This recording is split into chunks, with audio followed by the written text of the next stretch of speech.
Good morning, everyone. Welcome here to the Freedom Team Monday Attraction Call. And like we've been doing here the last 3 months, we've been bringing on guests, you guys, and just hearing all the different ways that people are attracting and growing their businesses. And tell you what, man, we're really in for a treat. This guy, I was just chatting before we jumped on here and started recording. This guy is very young to have accomplished what he has accomplished is truly amazing. I'm going to let him kind of share his background and so forth. So we're going to jump in here fairly quickly. So if everybody is good to go, we're going to jump forward here. And I'd like to introduce Mr. AJ Mida out of Puerto Rico. He is an alpha. This gentleman has built a huge organization. He's got a background in real estate, was very successful before even coming to EXP. So forward to understanding his background, what brought him here and all that stuff. So AJ, why don't we kick off this way, man? And just first of all, we sincerely appreciate you giving us a few minutes and pouring into us. We record all these, so we're going to have a lot of the team watching this afterwards. They can't make it on this morning, but why don't we start off, just share a little bit about your background and what were you doing prior to real estate, if you don't mind. Yeah, definitely. I'll keep the intro short so we can really get into some meat and maybe there's some questions at the end. But so right before real estate, I was running a painting business, owned a painting business in Charlotte, North Carolina. And I got into college painting or into painting when I was in college with a company called Student Painters. So that translated to a few years later, started my own painting company in North Carolina. And I always say I was paint job to paint job, man. My wife was working as a nurse and I was running two painting crews. And there just wasn't a lot of financial abundance during those times. So I ended up actually breaking my leg in a four-wheeling accident. And while on the couch, read the book Millionaire Real Estate Agent and got my real estate license just a couple months later. And the rest is history. And in what year was that when you got your real estate license? End of 2012. So it's been a little over a decade now. Okay. Why don't you take us through your journey when you first got your real estate license? What brokerage did you join and why? And then that journey as it led up to the call before joining EXP. Yeah. So for me, in high school, actually, I read a great book. If you guys haven't read it, Millionaire Real Estate or Rich Dad Poor Dad. Yeah. And that book planted the seed in my heart, this idea of financial freedom. So even though I wasn't having a lot of success around the age 25, 26, with my painting business, I still had the goal to eventually be able to invest in real estate so that I could have enough residual income so I could have true freedom, right? If you're always actively working and not getting paid while you're sleeping, then you're always, stuck in a job. You don't have that true freedom.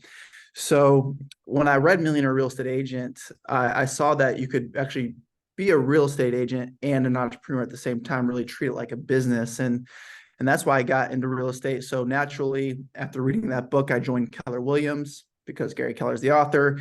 And first year didn't have much success. I was kind of still 1 foot in the painting company, 1 foot into real estate for the first 6 months, and only sold one house that first 6 months. And I was like, enough's enough. I got to burn the bridges, get rid of that plan B and shut the painting company down completely. Went to a real estate conference in Las Vegas, Mike Ferry event, hired a coach on a credit card, went all in. And by the end of my first year, I sold 6 houses, but I established a great habit of lead generation. And by the end of that first year, had over 20 active listings. And in my second year, sold 36 houses as an individual. So, what I learned through that experience was it's important to have a paid coach. It's great to have a mentor, but when you actually put skin in the game and hire a coach to hold you accountable to the activities that you should be doing anyways, but you're just not doing it. Just that gesture of putting skin in the game financially is a big deal, I believe. And following a system that's proven to work can change everything for you. So that's what happened with me in my real estate career. Stayed at Keller Williams until end of 2016, and then joined EXP. Again, I was chasing that financial freedom. And when I saw a revenue share and the stock opportunity, I was like, okay, this looks like something that could really change the game for me. And it did.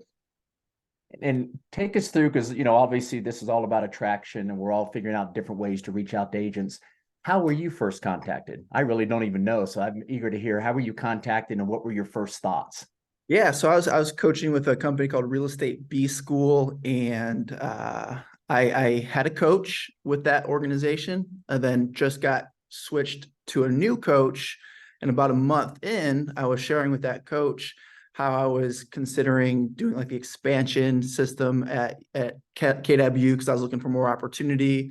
And he's just like, you know what, AJ, before you do that, watch this video and let me know what you think. It was that simple. He said that at the end of the coaching call. And I switched like 3 weeks later. And my sponsor is Cliff Freeman.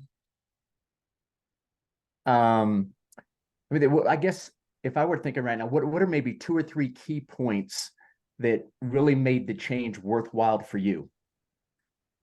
I mean, the key points that made the change worthwhile to me would definitely Yeah. be, revenue share, for sure.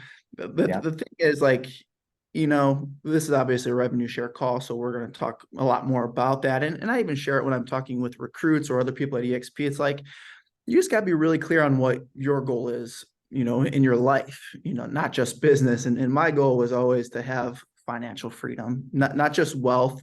To me, a wealthy life is having time to do the things I want to be doing, which for me right now, it's spending time with my wife, my 3-year-old and my 1-year-old.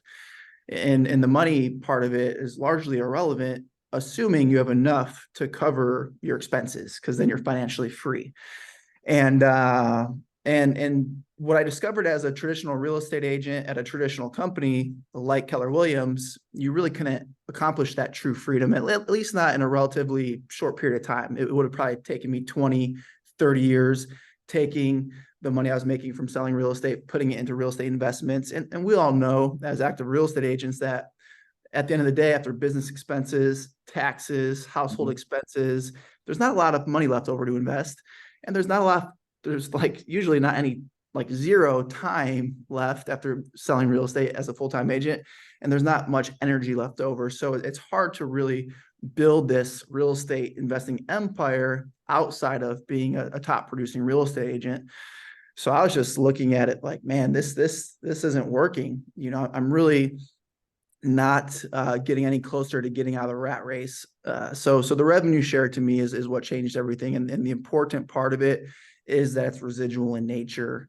I believe really for me, and I think people adopting a little bit this mindset is like, why work for anything that isn't residual in nature? That I truly believe that. And your real estate business can be residual in nature if it's like a sphere-based business, or maybe you're doing marketing that's extremely passive. So you just have deals organically coming to you at a really nice rate. Expired prospecting like I was doing is certainly not passive at all. But I would just be thinking, how can I spend more of my time creating income streams that are passive, and revenue share being the most unbelievable one that I've ever seen? Not completely passive, but pretty good. Yeah. So what would you say? We've got some agents on here that are very successful selling houses on the buying and selling side. What would you say to them right now that are so busy, especially with today's economy, the high interest rates, are probably having to work harder to make the same income?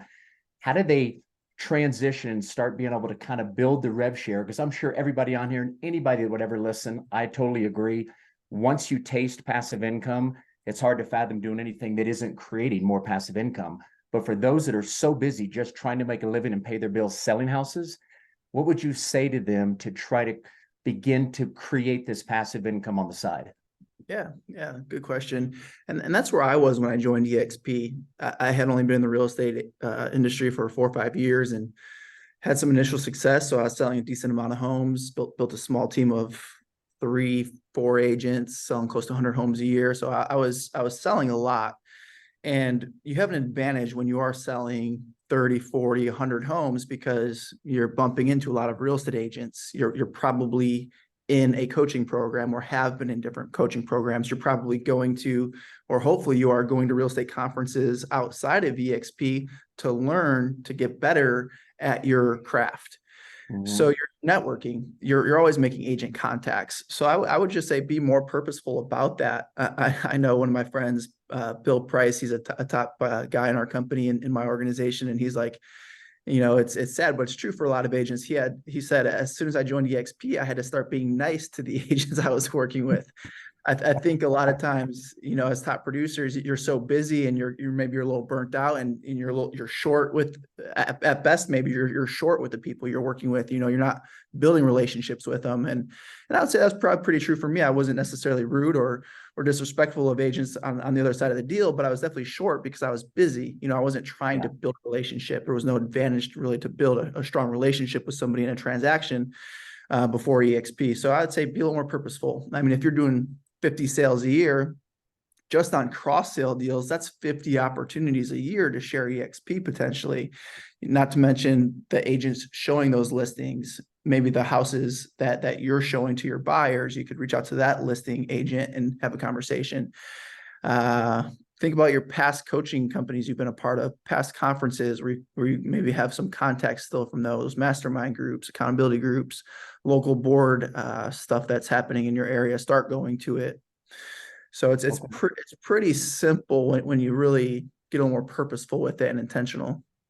So let's get into the nitty gritty, if you don't mind. I hope you're fine going down this path, but in regards, because I know you got a huge business right now from YouTube. I remember that from a couple of years ago when you hit the big number 5,000. But let's go back to the beginning.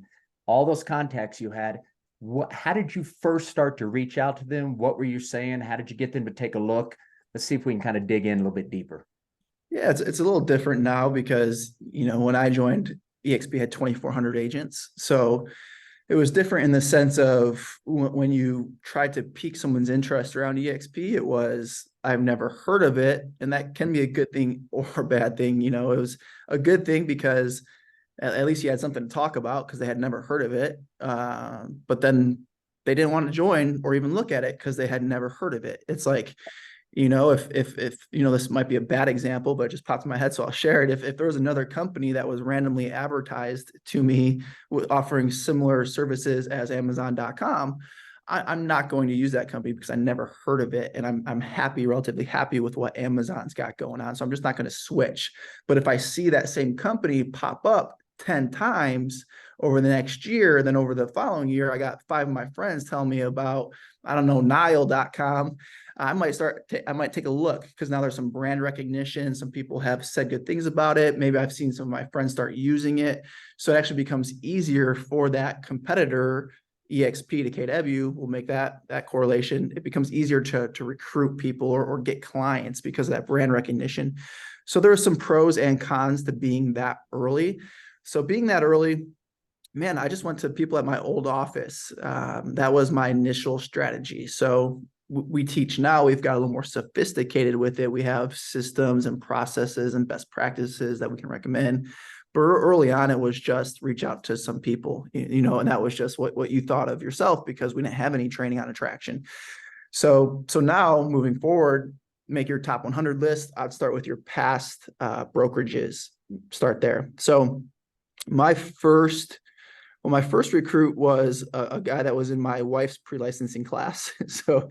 So you can go back to people that were in your pre-licensing class or your spouses. So that was my first recruit. My second recruit outside my team was my sponsor at Keller Williams. So a team that was at my previous brokerage. And we actually just bumped into each other in the parking lot. And he said, man, you just joined EXP. Tell me a little bit more about that. So that was pretty easy, pretty organic. They ended up signing up. And that process was the same process that we follow and teach today. So he happened to ask me in the parking lot, which was pretty good, but I had to pique his interest. So that's step one. If you guys are taking notes, we follow a 4P process, pique their interest. So I had to pique his interest. Once his interest was piqued, I had to present the opportunity. The way I recommend you present the opportunity is by not doing it yourself, but letting a video or a local lunch and learn, or maybe live presentation over Zoom, do the heavy lifting. You shouldn't really be presenting yourself ever. So I said, hey, just watch this video. And the video I sent them was Brent Gove's video. It was a slideshow presentation with no video. Actually, the one that we have now is much better at themodelexplain.com. So he watched that. And then that was the present, the second P. The third P is pass. So what I did was passed him to my upline. Brent Gove happens to be in my upline. So and Cliff Freeman wasn't really as active yet. Everyone was new to the company back then. Brent joined 3 months prior to me. Brent Gove was not Brent Gove. Nobody was who they are today. Glenn Sanford, everybody. We were a no-name brokerage. So I said, hey, Brent, I got this team that's interested. Could you chat with them? So he did a three-way call. We didn't call it a three-way call back then, but that's what he did. Then the fourth P being promote. So what we did was promote them to shareholders, the shareholders event, and they came.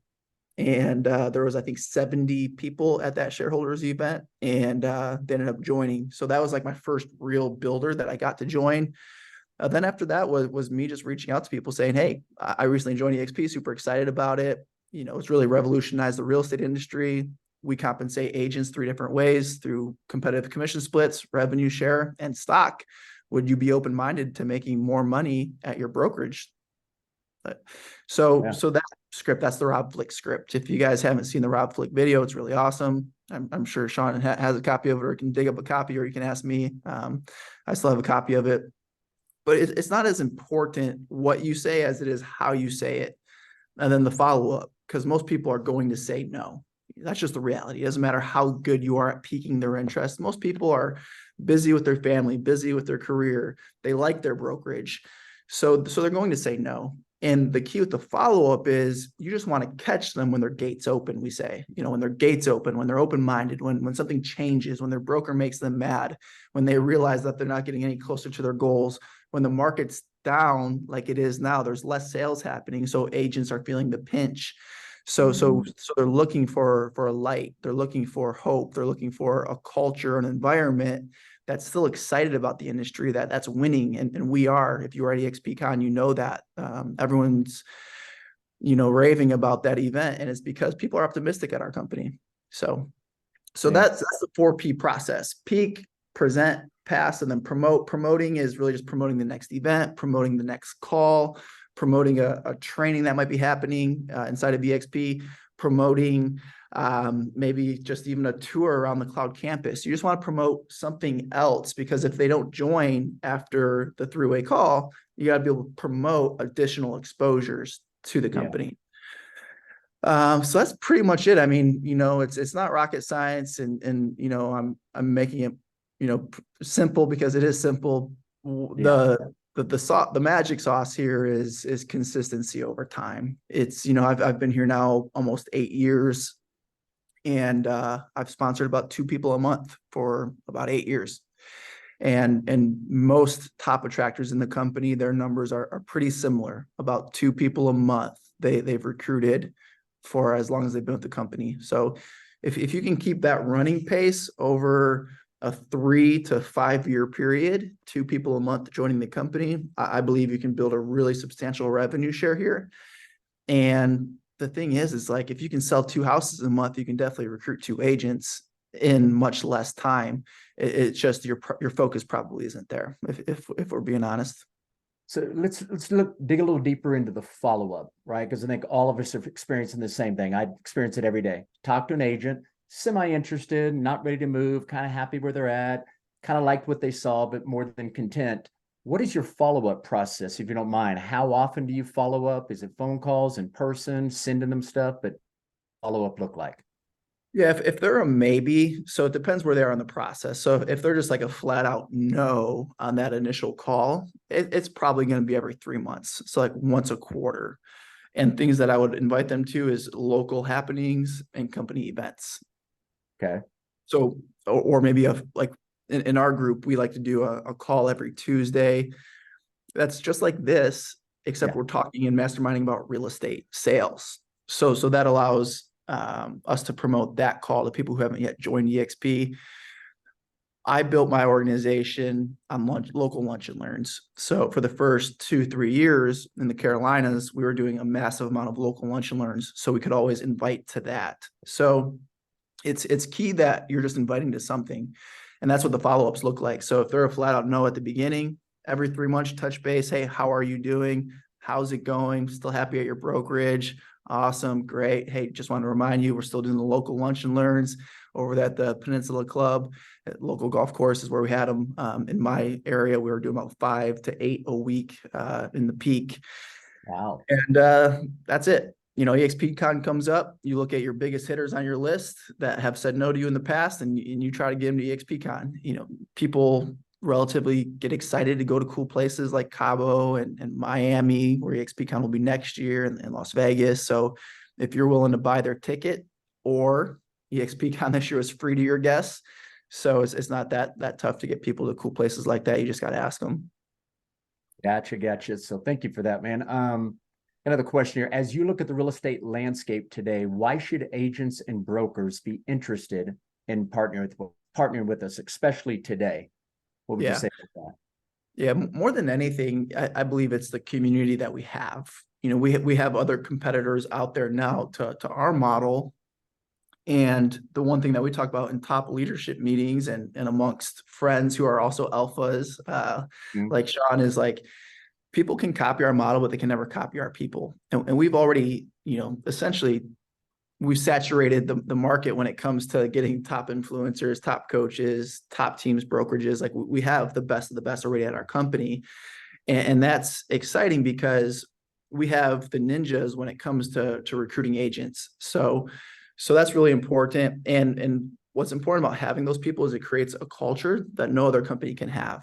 It creates excitement. So when an agent is feeling stuck or scared in their business and trying to get to the next level, or it's a broker owner, it doesn't matter. What they really need, and they might not know it yet, is a culture that's going to allow them to elevate their game, be encouraged, take their negative mindset because they're watching the news to a positive mindset. And you can express that to somebody. And that's why events work so well. You got to get them around the people, because then they feel it. I mean, if you get someone to an event, whether it's a build event that Brent puts on, a Cabo event that Brent puts on, or an EXPCon, they're probably going to join after going to that event. So that's really good. Take that down to a local level. We're doing regional rallies now. So if you don't know about those, get plugged into the regional rallies, get them to the regional rallies, maybe start a local lunch and learn in your market. And when people start to get around other people who are excited about real estate, about winning, then that's really what they're looking for. And that's what they need. Gene said, making real estate fun again. And that's really how our agents feel. So that's the feeling part of it. And I think that's the reality of it. Yeah. We can list out all the benefits, like, great cap, great splits, stock, rev share, training technology, all of that's great. But the reality is, I learned this in my Keller Williams days. Bold. Any Bold graduates here? Put your hand up if you've been to Bold. I've taken Bold too many times. Don't even want to. Don't care to admit how many times I've taken Bold. But the saying, and you got a purple cup, so purple is Bold. So I'm glad you took a drink at that time. It's like purple everywhere, because if you guys been to Bold, Diana Kokoska's favorite color was purple, so everything's purple. But logic makes you think, emotion makes you act. So when you're listing out all the benefits, for us on this side of it, it's like, what do you mean you don't want to join? Like, look at everything I just showed you, all these benefits, and they're not switching. But then you get them an event and they don't even know what the benefits are, other than they kind of know what rev share is. They know we get stock, but they're like, I'm in. Like, I don't know what it is, but I'm in. It's because you tapped into that emotional level. So events for me have been the most valuable thing that I've done. Yeah, and I would agree. That's the same thing. Anybody I've ever had come to an event, even come to one of our masterminds, we do the same thing you guys do on Tuesdays. Almost everybody I've ever brought, usually within 1 week to a month, end up joining by just attending one of those. So definitely can't talk about that enough. We got a little bit of Q&A. Let's open this up. I already see right now we got a couple questions. Kathy wanted to follow up on what you were talking about, inviting them to events. She asked you and ticket. Yeah, so I would usually pay for their maybe their hotel and maybe their ticket. Airfare can get expensive, and they might, if you say that you're buying airfare, then they're flying first class, and then your ticket's pretty expensive. But at a minimum, what I've personally done is their event ticket and hotel. Gotcha. Okay. What would you say prevents agents and brokers from wanting to take a look at EXP? Broker owners, typically it's just their ego getting in the way. So you kind of got to break through that. But broker owners don't typically make much money from their brokerages. So if you guys are a little nervous to reach out to the big, local independent broker in your market that's got 2 offices and fancy branding and all that, if you take a look at their P&L, they're probably not making any money. And in this market, they're really not making any money. So they're looking for a hand up. They might just be too proud to look at it initially. So you just got to, follow up, keep that relationship strong. I've done P&Ls with so many broker owners, and they're just not making money unless they're also in production, and all their profits, their production, and they're losing money on their business or like close to break even. So yeah. What was the question again? You kind of answered it. I'm not sure if everybody's aware, but AJ has built a huge business, and a lot of it today is through YouTube, right? So let's take a few minutes, if you wouldn't mind. Go back to, when did you first get started with YouTube, and did you have the expectation that's taking place today? I know people are coming to you, calling you. Walk us through, how did you first get started on YouTube and that process and what it's led to today? Yeah, so YouTube, just to be very clear, with extreme I don't know what word I'm looking for, but YouTube for most people is not a great way to build a large organization, myself included. I believe YouTube is great for getting agents to have conversations with, but they tend to be newer agents, and newer agents don't tend to build large rev share organizations. So it's a really good strategy when you need level ones to unlock levels.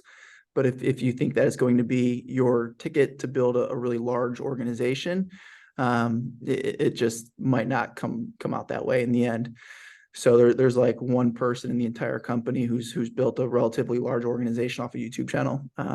Other people like myself, I would call myself a smaller YouTuber. I do good getting level ones from it. And there's probably 10 people like me in the company with small YouTube channels. I got like 3,000 subscribers, 3,400 or something like that. So I just want to put that out there.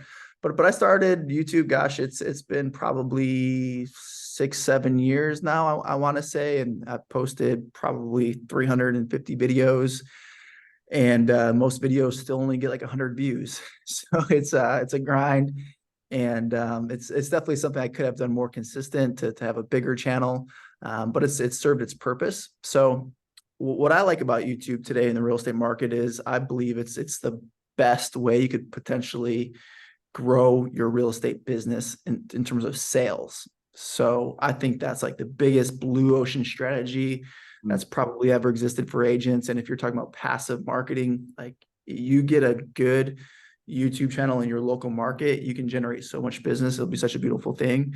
And then what I think about what would be cool about that is, if you're looking at using it for attraction, then you start reaching out to cappers and above in other markets and share with them what you did with your local real estate channel for sales, and then teach them your process. So now what you're doing is you're reaching out to cappers with value and building relationships versus just like maybe cold messaging them. It's hard to build big cold messaging. You got to do a lot of contacts, and most people won't endure that type of rejection for a long enough time to get real results. It's been done, but it's a lot of rejection. So if you can use that as like a warm intro, it works out really well. So if you want to get started with YouTube for attraction, my old video editor actually, she was more like my executive assistant.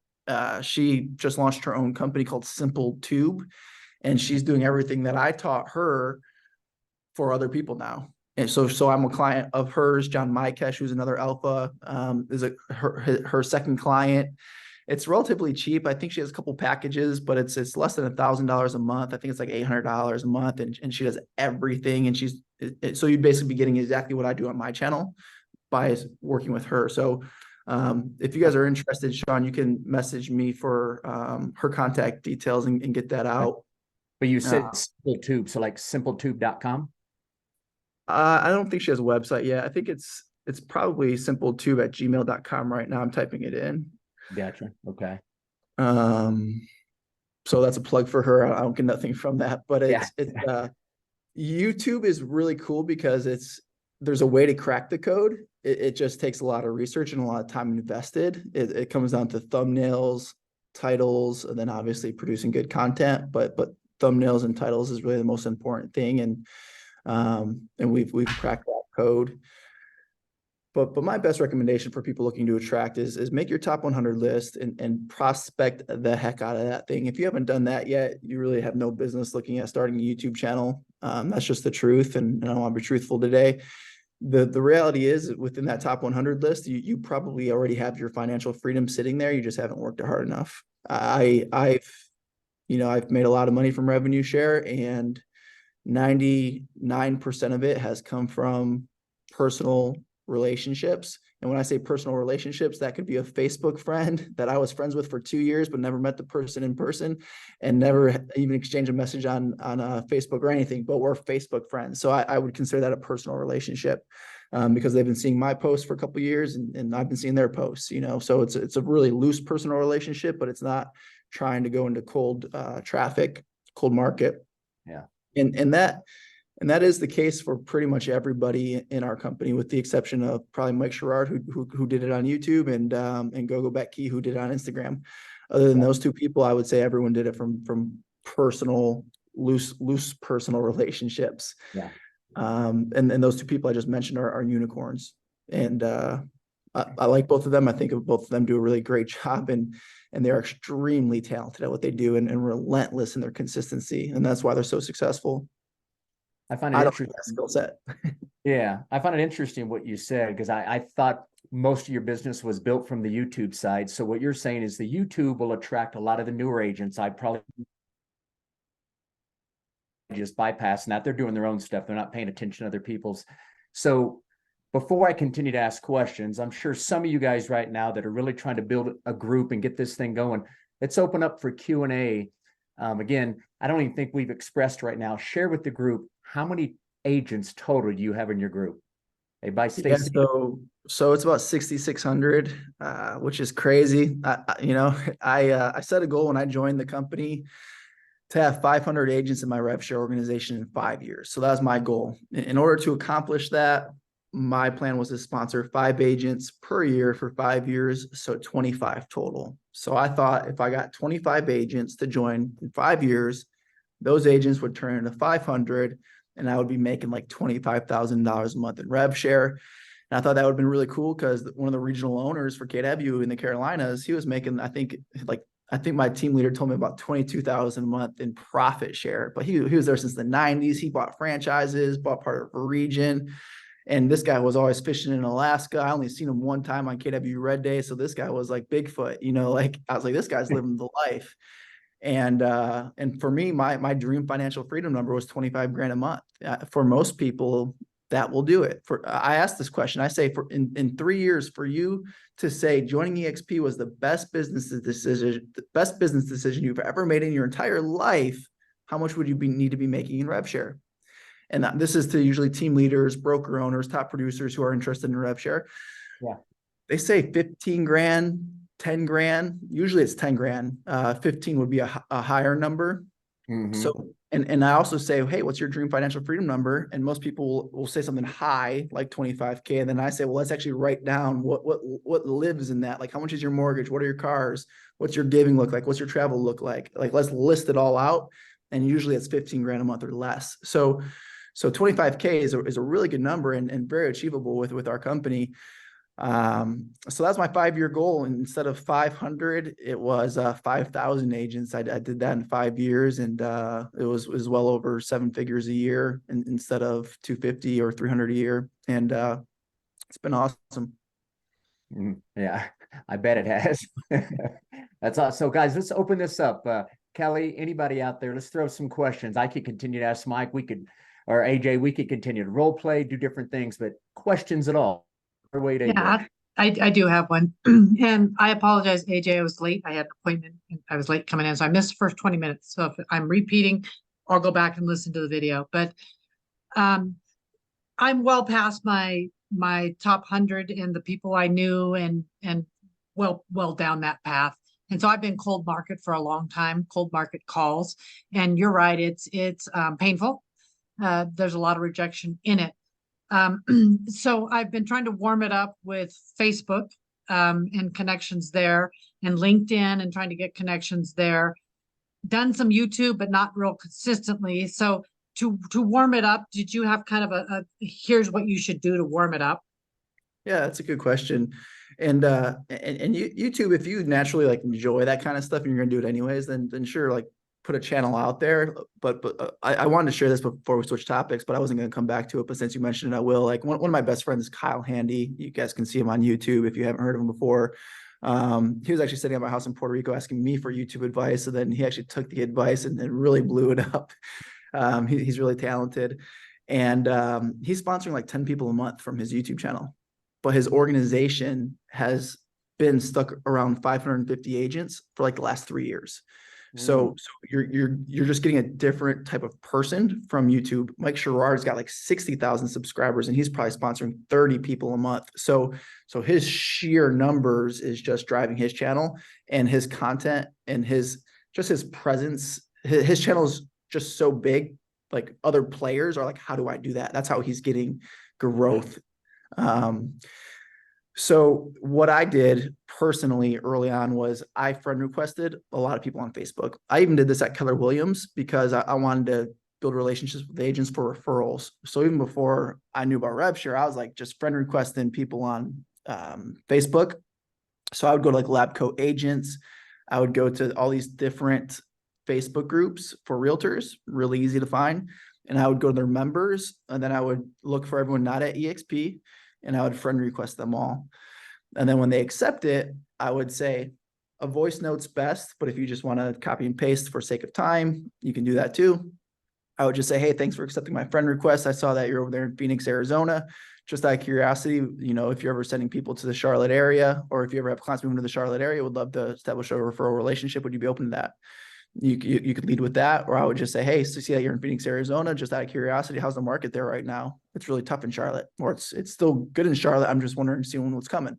Like whatever you say doesn't matter, but your goal is to do really a more open-ended conversation where they're just not like replying yes or no would be ideal.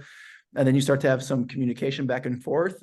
What that does, you know, your question was, how do you warm them up? What that does, now that you have some communication happening, that tells Facebook you have a legit connection, and they'll start to see your posts on Facebook. So you got to start posting on Facebook if you're going to do the strategy. I would just post once a day, keep it really simple. If you want to post something personal one day, you know, you're walking your dogs, great. Next day you're doing an open house, post that. Next day you're showing a house, post that. Next day, you know, you're at a cool new restaurant in your town, post that. So just one post a day, and that's warming it up. So now you come back a month later to that conversation. Now they've seen you a little bit. So that's how you're kind of warming it up.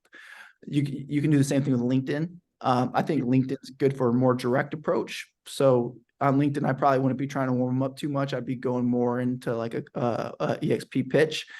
I didn't do much on LinkedIn. I didn't do much cold prospecting period, but I've done a little bit of it on LinkedIn. I've recruited a couple people, and my approach on LinkedIn was offering like a 15-minute business consultation. They didn't know who I was, so it wasn't like, oh, this AJ guy's pretty cool. He's got a YouTube channel of 3,000 subs. Like it wasn't like that. It was like I have no idea who this person is, and they were accepting the offer of a 15-minute business consultation. Like agents just want help. You know, it's like someone calls you to sell you leads. You're in the middle of your day, but now you're on the phone for an hour with this person trying to sell you leads. Like I've been there. Most agents have been there. You know. So agents are really open to opportunity. They're open to help for the most part. So you could do that. You know, if you have a little niche in your market, whether it's your sphere, whether it's a farm, that could be what the business consultation is. So I ask questions. It's more about getting to know them in those 15 minutes. How's your business? What's working for you? What's not? And then at the end, hey, I don't charge for coaching. I actually have an opportunity to partner with me at my brokerage. Again, it costs you nothing and actually might make you more money. Would you be open to hearing a little more about that? And then you can share a video with them. You can schedule another call where you actually play the video and watch it with them. So that's what I did. I think that works really good if you're not the warming up type of person and you want to just do a more direct hit. So you could tell that, huh? Yeah. That was my more approach with selling real estate, was not the warming up type. It was more cold calling. But you know, Facebook turned out pretty good for me, and the coaching programs turned out really good for me too. I've gotten a lot of people from my different coaching companies that I've been a part of. So I've been in Mike Ferry, Real Estate B School, Craig Proctor, a couple other ones I forget now offhand, but I've been to a lot of real estate conferences, and those contacts really pay off. I would start going to those events. If you're still selling real estate, start going, just join the coaching programs. Like you got like people in our company who do really well with this. Like if you look at like the alphas, you have like a group of random people like me who came to the company with like really no history that would have shown that I would have grown an organization this large. And then you got like the people who are kind of influencers in the different coaching programs, like a Kyle Whistle. You got the independent broker owners who just had independent brokerage and came over.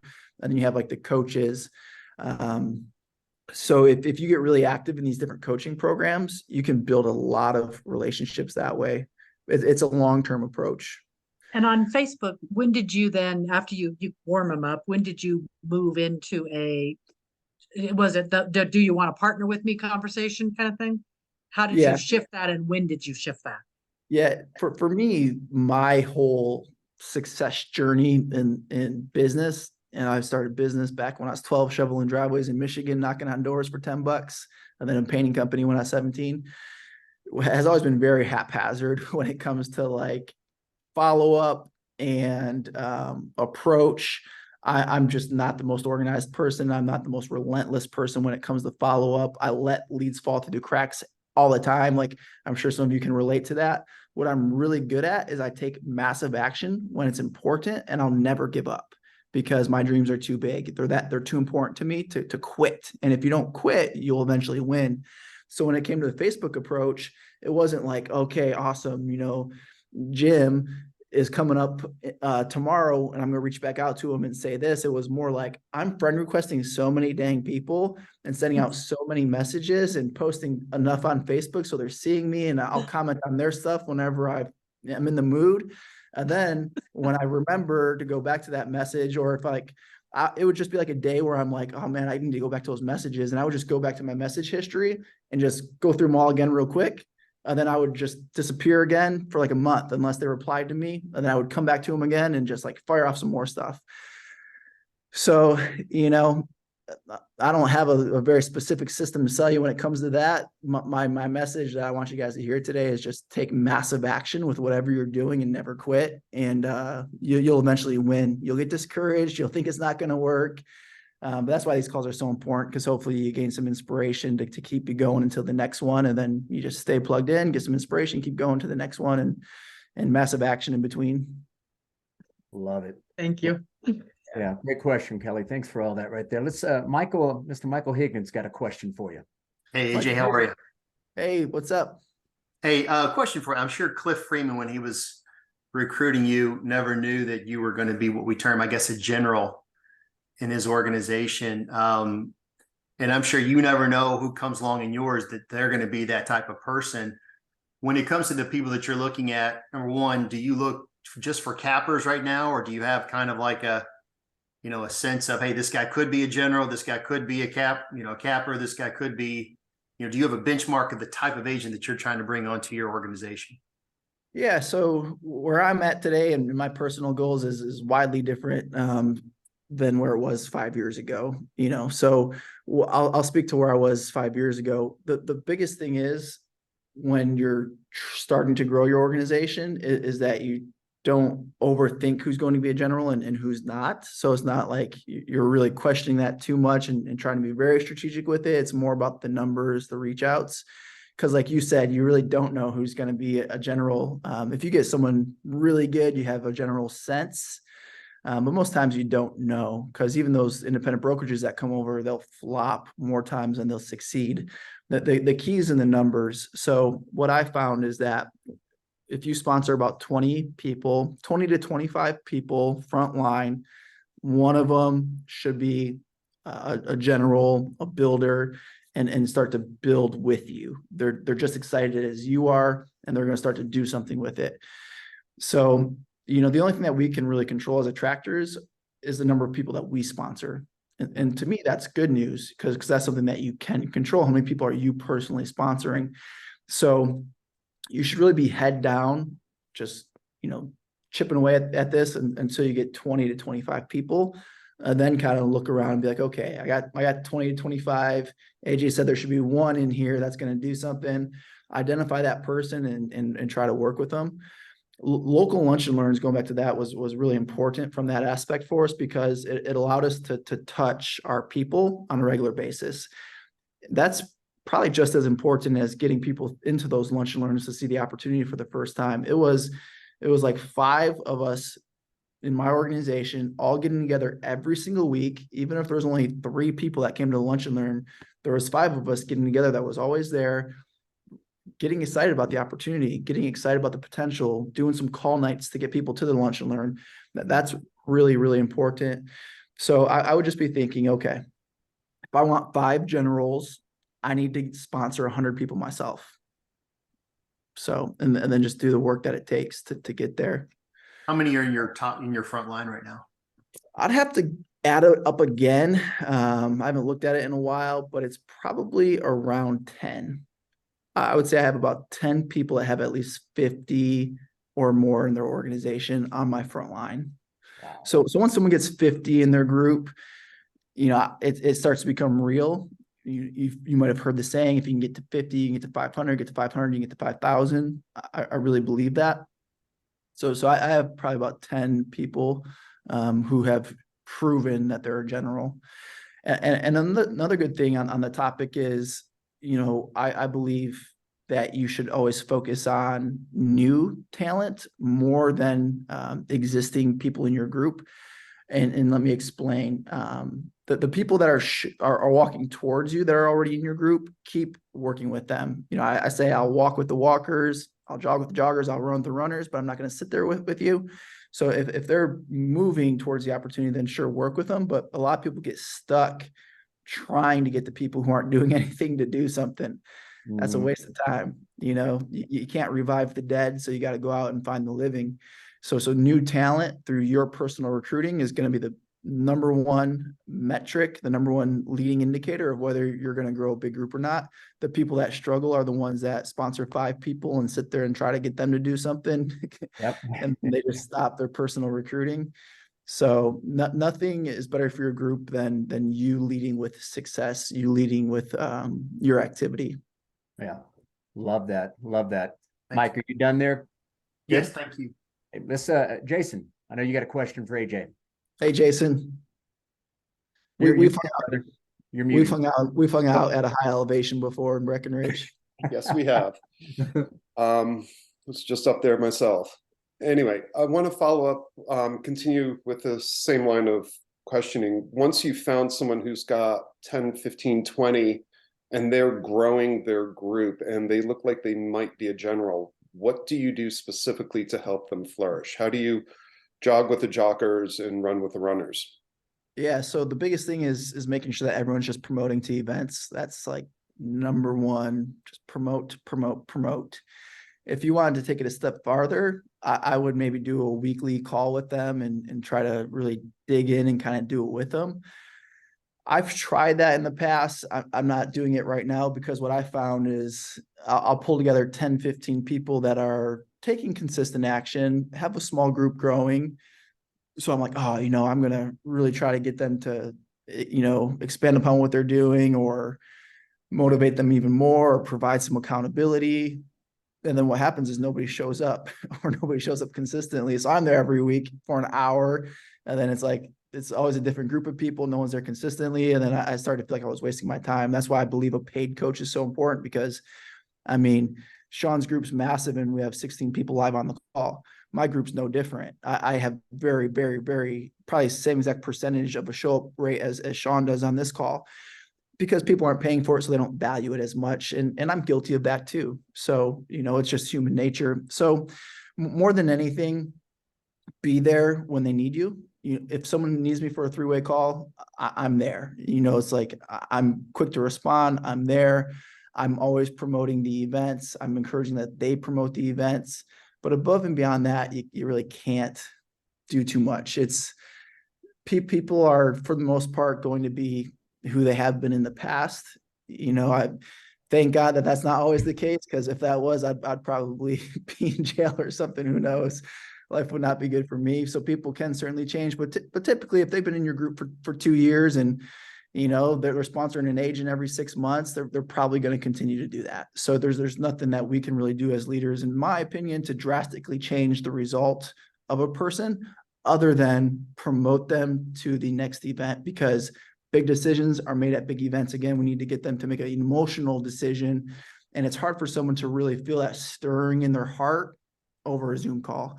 But you get them in front of the build conference for 3 days, they're going to come back and tell their spouse, like, everything's changed. I'm breaking these chains. I'm a new man, new woman. And that was the case for me. I made that decision looking at a hole in my shoe at Mike Ferry conference in July of 2013.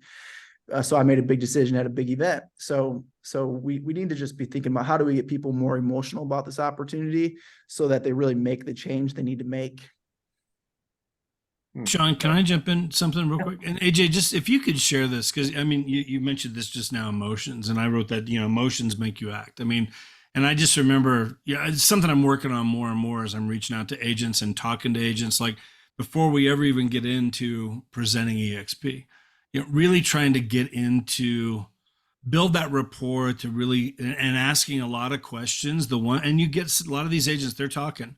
And they're talking right now. It's a lot of agents are down right now, 40, 50%, and working all kinds of hours and struggling and stressing a little bit. And so trying to get to the emotion of some of that and then how this can help them. And that's starting to work pretty well for me.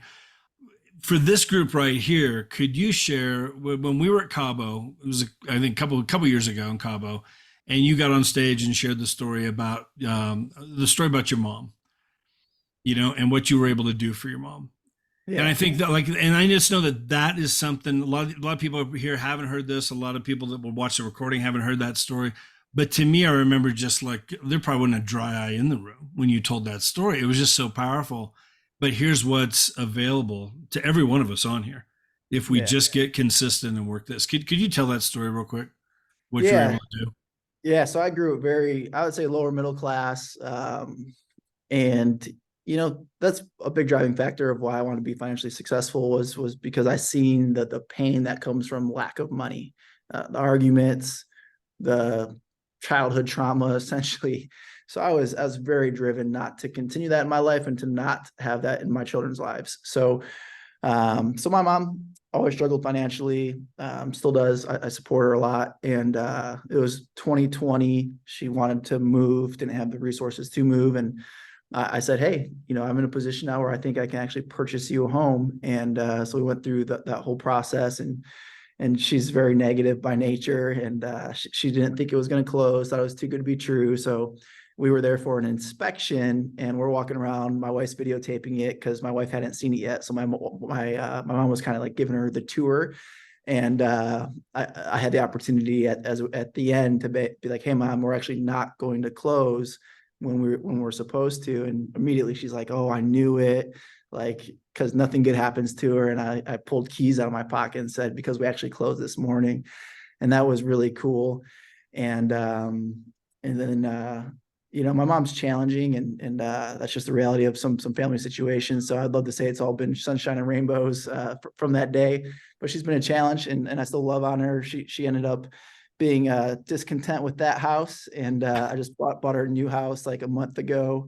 Wow. It's nice. It's a little more expensive, and she says she'll be happy there. We'll see. But it's like, and that's a good lesson to learn. It's like, I just.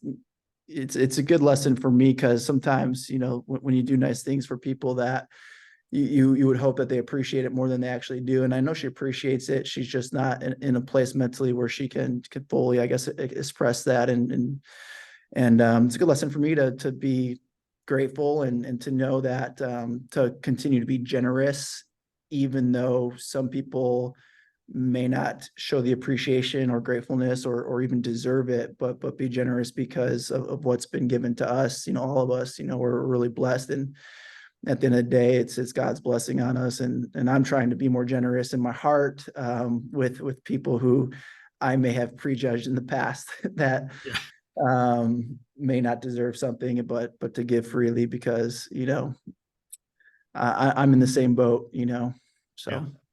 I don't To know. be able to do that, and I think what you've been able to build now, your boys, you said, 2 boys, right? Is that what, Boy and girl. Yeah. boy and a girl. Okay, okay, boy and a girl, 3 and 1.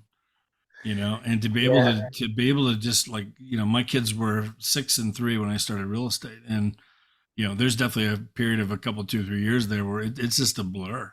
I tell Yeah. the story all the time, being at Disney World and standing in line, letting people go past us because I got to finish up a phone call about real Oh estate. man. It's like that kind of stuff. Being in the hotel room with my laptop, with my wife and kids at the park, and I'll meet Yeah. you. I'll meet you later because I just moved my office to Orlando. It was just such a, how many vacations have I had like that?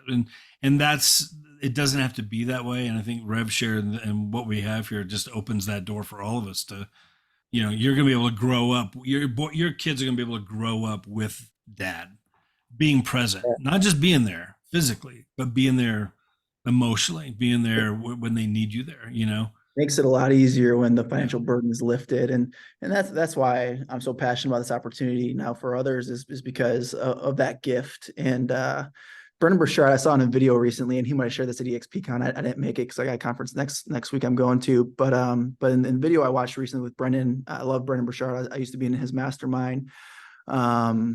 He said his goal as a coach is really to help people, be happy, because that's ultimately what they want. Like everything we do in life is to ultimately be happy. That's why we want more money. That's why we want rev share. That's why we want to be able to buy our mama a house because we want to be happy. Like that made me happy to do that, and it still does. And he said, but in order for you to be happy, what most people really need is to feel the day more. Like you said, to be present. And that really struck me differently than just thinking of being present, because we can be present physical, but sometimes our mind's not there. But to even be present sounds cool, but to feel the day more, I was like, oh, that is good. That's what I want. Like, that's really what I want every day. Like, I just want to feel the day more. And that's a challenge. It doesn't matter how much money you make, to feel the day more is a challenge. We just live in a very confusing and challenging world when it comes to just being happy. It's tough to be happy, No kidding. Yeah. Kelly, go ahead. You got your hand raised again. You're Oh, muted. you're muted, Kelly. Kelly, you're muted. There you go. Yeah, sorry, I kept waving instead of raising my hand. I was getting the wrong hand. But lunch and learns. Let's go back to that. So I'm in Colorado Springs with Jeff, and we did lunch and learns. Did you already cover this, Jeff? That I could go back? Okay, so we did them fairly regularly, and we had a lot of energy for a while. 40 people showing up, and then it dwindled, and we couldn't get anyone to invite, anyone to promote. It was Jeff and me, and we'd have 1 or 2 people there, and the energy was so low. We finally just stopped it. And then we started recruiting outside of the local area, Colorado Springs. What advice would you give us? Because I think we're missing that local touch a little bit still. What advice might you give us to actually go back and make it successful and not feel that drain of energy versus all the recruiting that we're doing outside of Colorado Springs? You're in Colorado Springs. How many agents are in that MLS? What are we? 4,500? 4,500 roughly. Yeah. And how long did you do lunch and learns when you were having, say, 10 plus people at them? Like how many weeks? 3 years? Probably 3 years. Yeah. We've done them kind of off and on consistently. And, we pulled it just because it was dwindling, at some point I could see starting them again. Although now we're doing like monthly events, which has actually been going well also, different approach, but yeah, we're doing monthly events. So that could just be the reality of the market locally. You can just burn through a market. We definitely did in Charlotte. Charlotte's about 12,000. So you can burn it out. What we try to do, and I thought this was really worked really well, was just we had this philosophy of having multiple per week. So maybe you could go back to 1 per week, but do it in a different area that's 15 or 20 minutes away from the one that you were currently at. So we tried. Bill Price, he was kind of the godfather of the lunch and learns. He's a level 2 to me, friend of mine. He's got about 2,200 people in his group. He used to own Subway franchises. So what he would do is his thought process was, no one's going to drive 15 minutes to get to Subway if they can drive 5 minutes and get to, I don't know, Jimmy John's. So the idea was, hey, we need to have these lunch and learns in a convenient location where agents can easily show up to them. So if you're stuck in one area, maybe just go to a new area that hasn't been tapped yet. Because you may have just burnt out your area. So maybe do monthly where you're at, and then say, hey, where's 20 minutes away where there might have been agents that didn't want to drive 20 minutes to come to our lunch and learns. In Colorado Springs, I did visit it this year, which was cool. We went to the Garden of the Gods and went to the zoo there, which was really awesome. Great zoo. So it seems like a bigger area where you can drive. Like, how far to drive from one side of Colorado Springs to the other? 30 minutes. 30 Yeah. minutes. Yeah, So 40 minutes. maybe you look at a map and pick like 3 different central locations and try to just get them going again in different locations. But the second part of your question was, what do you do to build camaraderie with your team for retention? So this was going to help that. It was so cool. It was really a special time growing this company. When I look back at the lunch and learns, is we would meet, get there a little early. We always had 3 presenters, so this helps. So we had 3 presenters. We had one that would open. You want that person to be one of the stronger presenters because you want to catch their attention. You want them to be, a little more engaging, a little more entertaining. So the stronger presenter starts. The weaker presenters kind of in the middle. The beginning would be kind of the concept of EXP, Netflix versus Blockbuster kind of stuff, the history. The middle is like a little more into technology and like split and cap. So that could be maybe a weaker presenter, then a different strong presenter at the end to explain stock and rev share and get them hyped up again. We would do 3 presenters because we wanted 3 people to have skin in the game to invite to the lunch and learn and to be committed to them. And we actually would get together and practice before we presented, not like all the time. It wasn't like that intense. We got together a couple times and all presented to each other to have some practice. So we took it serious. And occasionally we would do call nights. The presenters would do call nights together, and a couple people who weren't presenters but were still committed would do call nights at somebody's house. And that was great from camaraderie. And every time when those people are in that room hearing the presentation again, they're like being resold on the opportunity. So that's really good too. Lunch and learns at a local level are just so good. And we just did lunch and learns, no value add. It was strictly, you're coming to hear about EXP and you're eating lunch. That was it. There wasn't any training or anything going on. I think for like a monthly or quarterly event, the training's really cool to have that value add, to have that as a lead magnet. But the lunch and learns that's Jim at your old office that sat in the cubicle next to you. Like, Jim, we're doing a lunch and learn. Come on, let's go. It's free lunch. I'm picking you up. It's like, and then I definitely cold called for those too, and got a handful of people to come. But for the most part, it's like everyone in your organization, if it's only 5 people in Colorado Springs, they can all call Jim at their old office and invite them to the lunch and learn. And they probably have 5 or 10 gyms that they can call, and they keep calling them until they come to a lunch and learn. And you do that regionalized in your market. We ended up getting all around Charlotte was probably 5. And then we got into the Carolinas because South Carolina is really close to Charlotte, just over the border. So we got like 3 going there. And then we did some random ones, even all the way out in like Myrtle Beach, which is like 3 hours from Charlotte. I drove there for a few of those. They're amazing. I think that's the best way for the average builder like me to build, is doing it at a local level like that, and try not to get too fancy with social media and YouTube. I think YouTube and social media is great if you're already doing it. If you like doing it, great. But it's really going to serve you better when you need to unlock levels. That's in my opinion when you should really be honing in on that, because that's passive. Like, I'm not trying to cold call, like I don't need more money necessarily. So like what I need is time with my family and figuring out why God put me on this earth, like who God wants me to serve. Like, that's what I'm trying to figure out, and that's the most important thing that I'll ever do. And I haven't figured that out yet. But I don't need to be cold calling. What I need is a YouTube channel that's going to have agents reaching out to me. And if they're only going to sell 2 houses at EXP, and that serves what they're trying to accomplish, and I've given them all the tools and resources they need to succeed, well, great. That's what I need to be doing.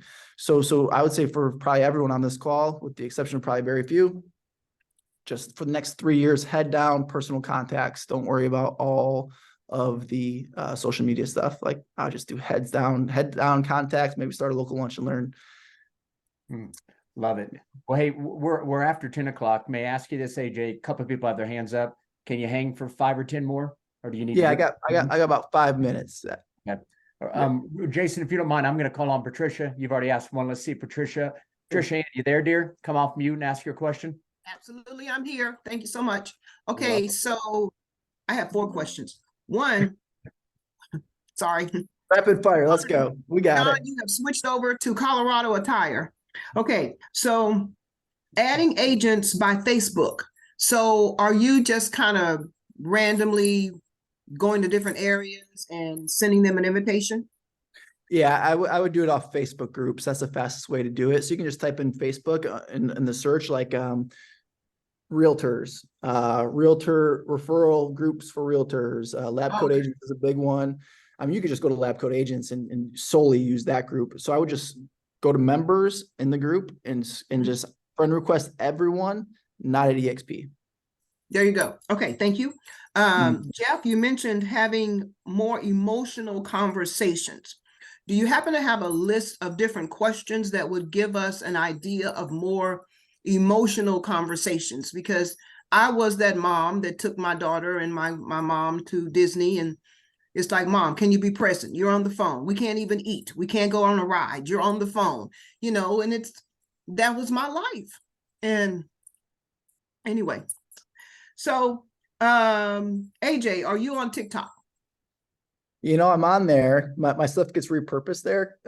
Again, Charis is my executive assistant who's doing these services for others now. The team repurposes all my content to TikTok. If you only repurpose content, you can't expect the platform to really grow much. So I haven't gotten anything from it, but I do have videos going up there every week. Okay, my last question are from EXPCon, for those of us that weren't able to go, are there videos out there that we could maybe encourage? Hey, let me come meet you. We watch a video of this meeting at EXPCon to kind of stimulate the brand and what we should be speaking on and just kind of igniting the excitement about EXP? It's my understanding that they are not releasing any videos from EXPCon. I could be wrong on that. I think you had to be there live. Shareholders, there is. The Ed Milet one from Shareholders is excellent. I would watch that. And then I'll go to Brent Gove's YouTube channel. All the Cabos, all the builds, they're all up there. And if there's certain people at EXP, you resonate with their stories and you like how they present, you could just make a little file of those videos. Like Brent's videos are amazing. I would probably just, you know, he's so passionate. You know, I would do Brent's videos from those events. And anyone else that you would resonate with if you're meeting with, you know, someone that would resonate with, like Tina Call, for example. You know, Mike Ferry agent built a big team. She's in the Carolinas, and they can just resonate with that type of personality. Play Tina Call's video. That's kind of how I would look at it. Okay. And Jeff, did you have a list of questions that you could maybe send me? Yeah, you and I can talk. And just real quick with that also, Patricia, like our Tuesday things, we talked about that, like the masterminds, like tomorrow. Like Aaron Kinn's getting on there tomorrow. We're going to break down Google Business. Like he'll make 100,000 this year from his Google Business page for free. Didn't cost him anything marketing. That's the topic for tomorrow. Like I sent an email out Friday and Saturday, I think, to probably 200 agents that are in my list that I've just been working on, dripping on, that kind of stuff, to invite them to Tuesday. I've got 2 people that reached out to me on Friday who've just been coming to those events, you know, and now they want to talk about EXP. So it just opens that door and just continue to add value to them. And so just know that that's tomorrow. You can find all the details on the workplace page and invite people to it. You know, it's always just a good thing to bring people to as well, you know, so. Thank you, Sean. I'm just not ready for that new look, baby. I'm just not ready for that. Just not ready for it. It'll be different attire every day. I will change. It is different.